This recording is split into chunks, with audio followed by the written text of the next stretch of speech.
Welcome to CRE Fast 5. I'm Carly Iacono. Today, I'm sharing some of our latest CBRE research on retail from both the consumer and the retailer side of the equation.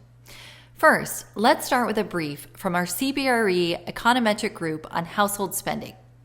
The report showed that excess household savings could lead to a boost in retail spending throughout 2023.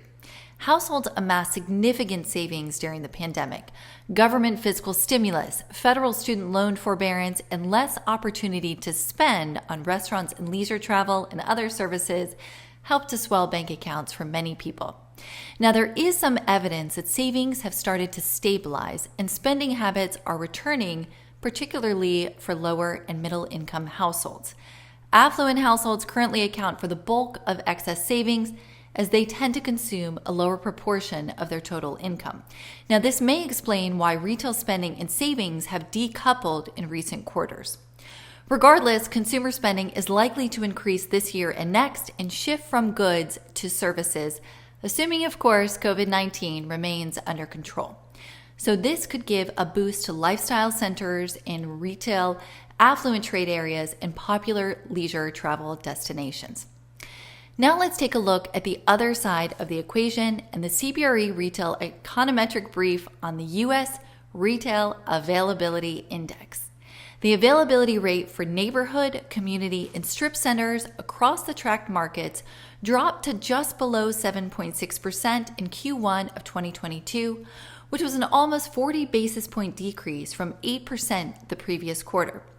The neighborhood, community, and strip center sector has fully recovered in terms of national availability from its pandemic and even pre-pandemic suffering.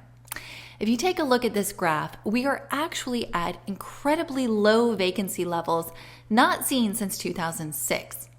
Of the 64 markets that are tracked, Albuquerque, Memphis, Northern New Jersey, and Austin all recorded drops in availability of more than 100 basis points from Q4 of 2021 to Q1 of 2022.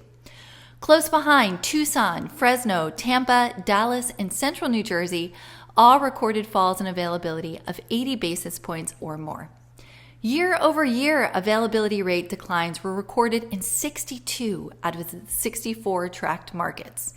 Manhattan, Tampa, Memphis, Salt Lake City, and Albuquerque saw the largest year-over-year changes in vacancies, with availability falling by 290 or more basis points. The retail sector continues to benefit from the recovery of the U.S. economy, improving vaccination rates and consumer spending increases, despite the downward trend in consumer confidence.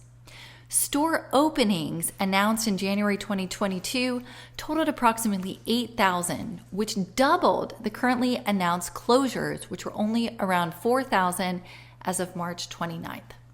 So consumers have continued spending, shifting toward the service sector like restaurants and bars, which of course has sustained month-over-month growth since mid-year 2021. Thank you again to our CBRE research team for this great data. That was CRE Fast 5. I'm Carly Iacono. I'll see you soon.